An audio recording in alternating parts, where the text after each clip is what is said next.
Hi mga Nobies! Welcome back to my Nobody's Adventure. Hi Nobies! Kumusta kayo dyan? As you can see, I'm wearing apron today because I am going to have a baking vlog.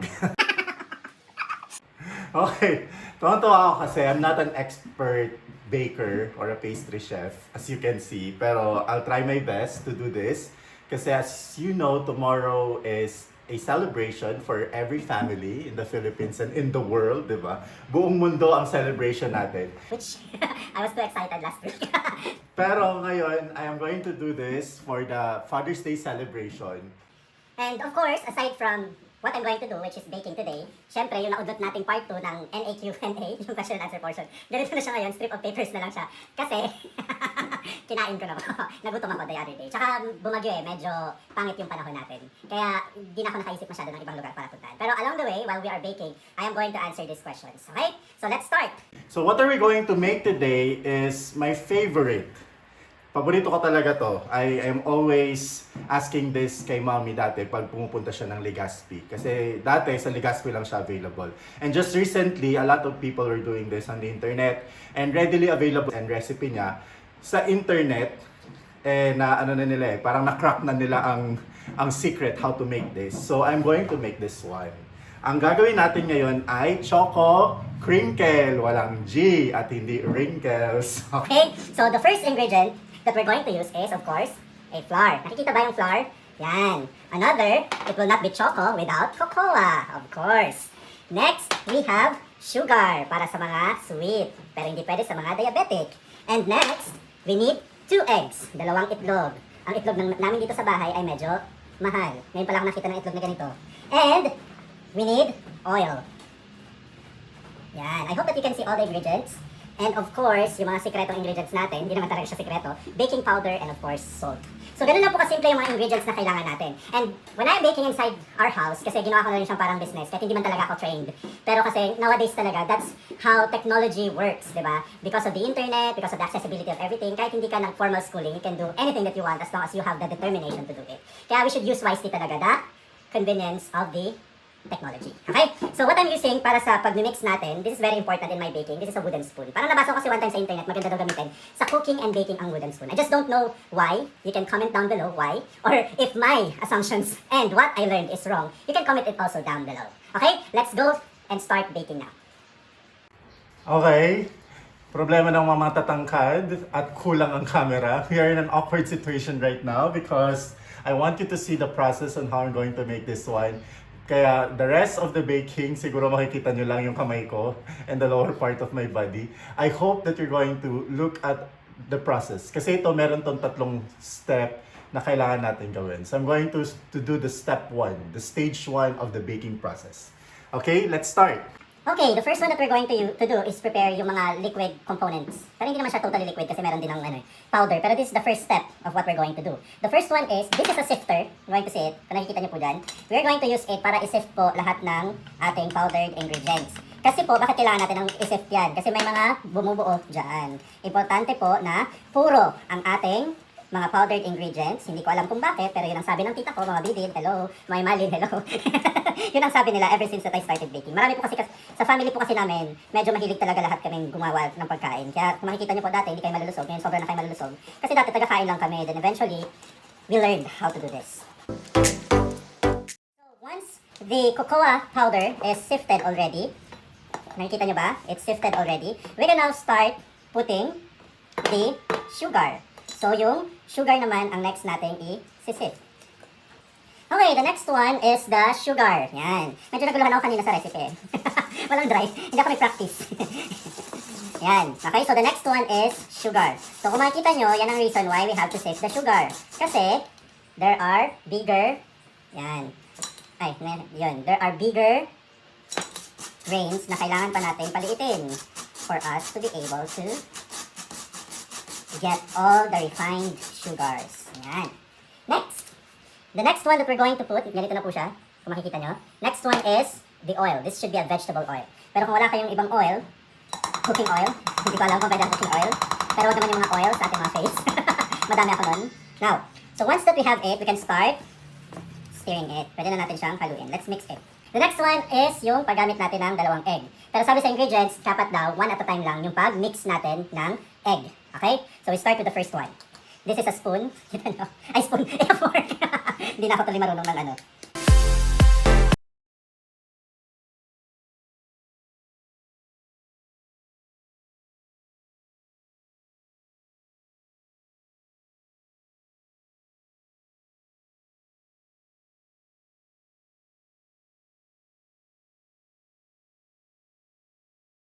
You can use also electric mixer if you have one. But if you don't have one, you can use this one. Pwede lang kamay lang ang gamitin nyo. Mano-mano lang. Remember, technology is for our convenience. But that doesn't mean that without technology, you cannot do anything. Huwag tayong tamad. Okay? So, we start mixing it together. Like this. Diba? Magkakaroon ka pa ng muscles afterwards. Ay, pagods. Dahil hindi naman tayo nagmamadali, pero para mas okay na rin din. I'm going to get back the sifter. Then dito ko na lang ilalagay lahat ng mixture for step 2. The first ingredient for step 2 is yung flour, of course. Very important. Then we place ito, yung salt and, what do you call that? The salt and the baking powder. Peace tayo ha. Nakalimutan pala ko ilagay, so ilalagay ko na muna. I have to put 1 teaspoon of, is this teaspoon? Yeah. 1 teaspoon of vanilla.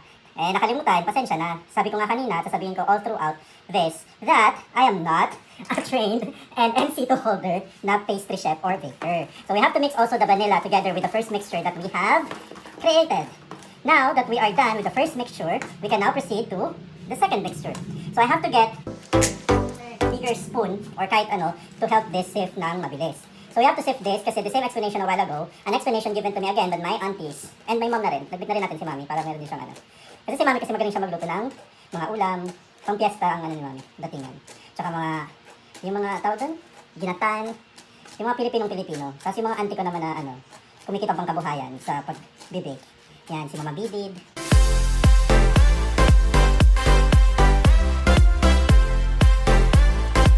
Okay, after sifting the flour, we can start mixing it to the mixture that we created a while ago.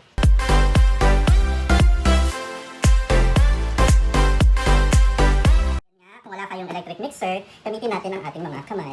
Kung kayo ay marami sa bahay, you can ask the help from your family. This could be a good family bonding moment. Diba? Nakakita ko ng mga vlog na kung saan tumutulong yung kanilang mga anak sa ginagawa ng kanilang ina o yung kanilang ama o kung sino man. Diba? Tomorrow is Father's Day. And, sabi nga, last Sunday, kita ba yung mukha ko? Last Sunday po, nagsulat ako nag-take ako ng video for a question in my page sa Nobody's Adventure. Kung sino, who is the character in Nobody's Adventure who has a, what do you call that? This character has a treasured and cherished memories with his father.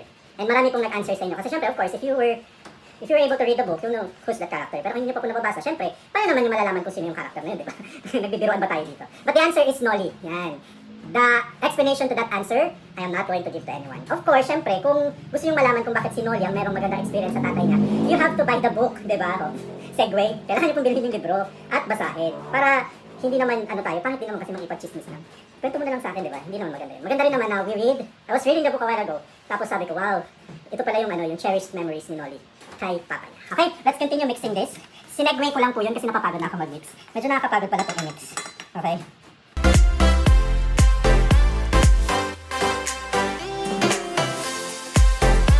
Okay, so after mixing this, we are going to chill it sa freezer. Ay, sa chiller. Not sa freezer. Sa freezer. Hindi, sa chiller po. Pero, kasi medyo, alam niyo naman ako, medyo walang pasensya, hindi nakapaghintay. Yesterday, when I tried, nag-dry na talaga ako nito, parang hindi naman ako mapahiya sa inyo. Pero parang iba talaga yung ginagawa ko. Parang iba-iba sila. Depende siguro sa panahon. Pero yun, what I'm going to do now is, I am going to cover this with plastic. Tapos, we chill it inside the... I-chill natin to inside...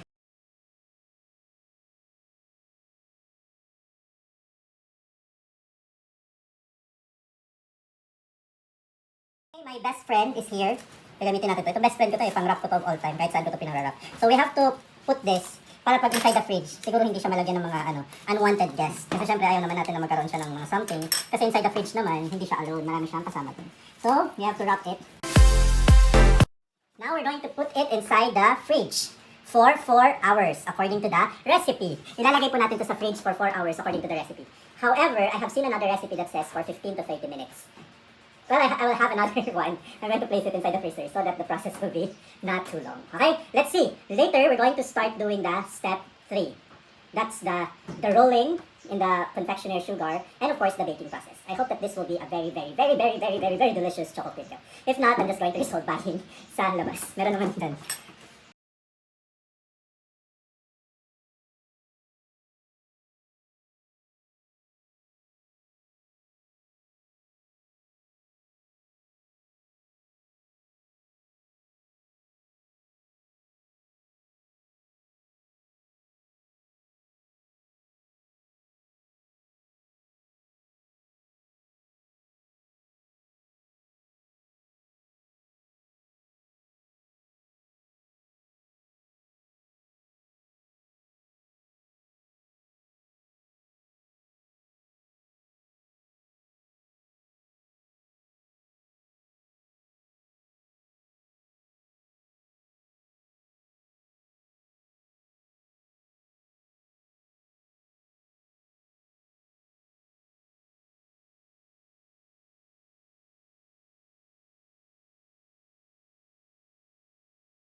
I started something new in Makati and now I am doing it as a sorry kata, I'm doing it for passion.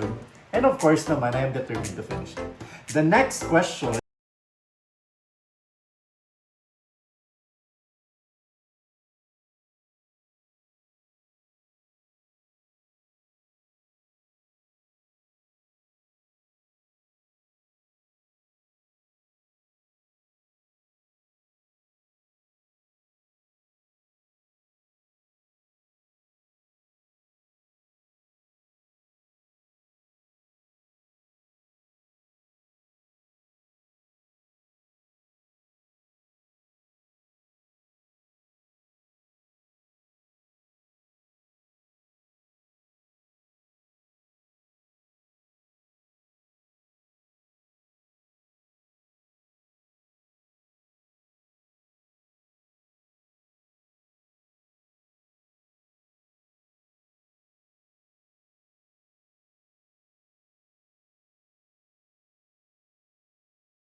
reaction, just comment down below and keep on continuing watching because we're not yet done with our baking.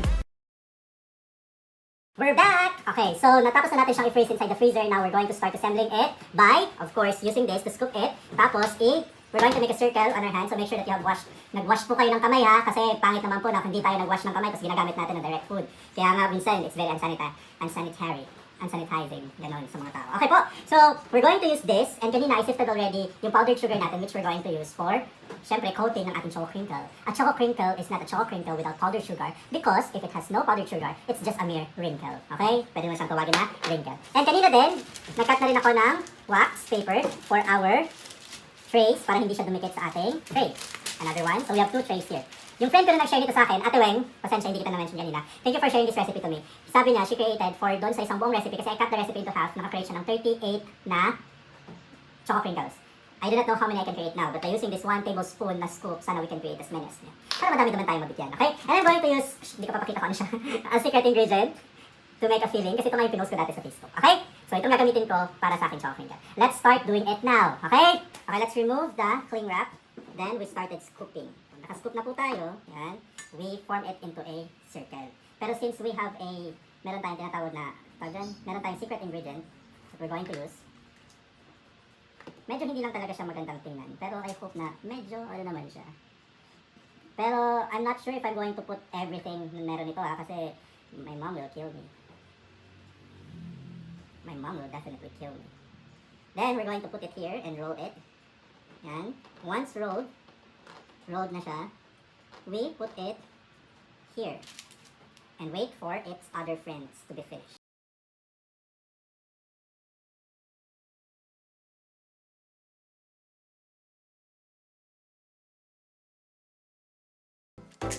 Then you're going to bake this for 10 to 12 minutes. But if I were you, kasi I have seen also, mahirap din when you are being bombarded with a lot of information. Pag minsan hindi mo na alam kung ano bang susundin mo. But I have seen also another information from the internet. Parang hindi siya, doon natin siya. Nakita ko sa internet, sabi daw, it will depend kung gaano mo ka-fudgy yung gusto ka-fudgy or ka-bread-like yung iyong gagawin. So, pwedeng by 8 minutes, para medyo parang fudgy-fudgy siya, pwede mo na siyang tanggalin. Pero kung gusto mo siyang bread-like, maghintay ka for another 10 to 12 minutes and wait it. So, you just need to arrange it there. Then, we put it on the oven. Okay?